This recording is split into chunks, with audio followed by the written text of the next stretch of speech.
Hello, it's Sam, and today's episode is not just a news update. It's a possible prelude to a new era, one that wasn't born in negotiation rooms, but in the skies over Tehran. Last night, Israel launched an operation that has already changed the global order.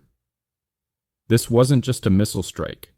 It was a highly coordinated, premeditated assault on the heart of Iran's nuclear ambitions. Key enrichment facilities in Natanz, Fordow, and Isfahan were hit. Reports say multiple centrifuges were disabled, and high-ranking Iranian commanders, including those leading the nuclear program, were eliminated. What made it possible? Not just airstrikes. Sources now confirm that Israeli operatives had established a drone base inside Iran, near Tehran. That's right. The battlefield wasn't at the border, it was already inside. For Israel, this wasn't about tactics. It was about survival.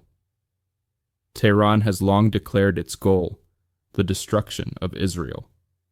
And in Jerusalem, they no longer waited for negotiations to fail. They acted. Iran has already launched retaliatory drones and missiles. Most were intercepted. But more are coming, likely from Yemen, Iraq, and possibly from the sea. However, Iran has no direct border with Israel. That changes the rules. It limits Tehran's options and gives Israel a strategic advantage.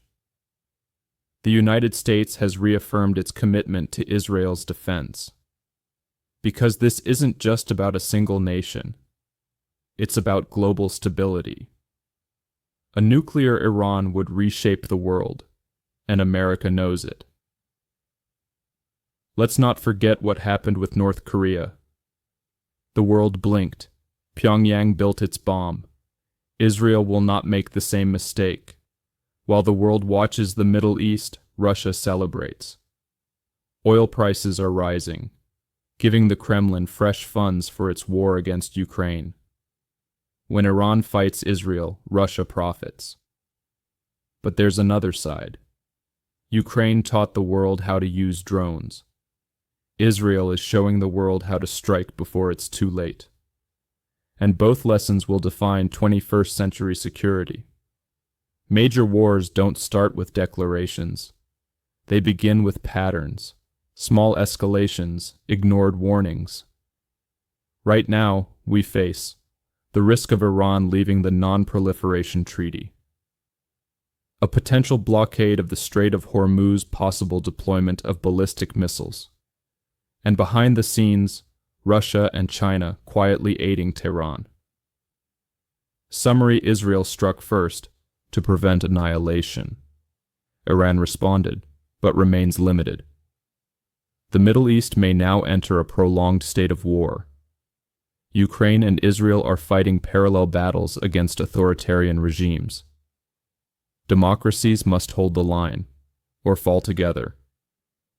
I'm Sam the Pomeranian, and I will be here, as long as this world holds.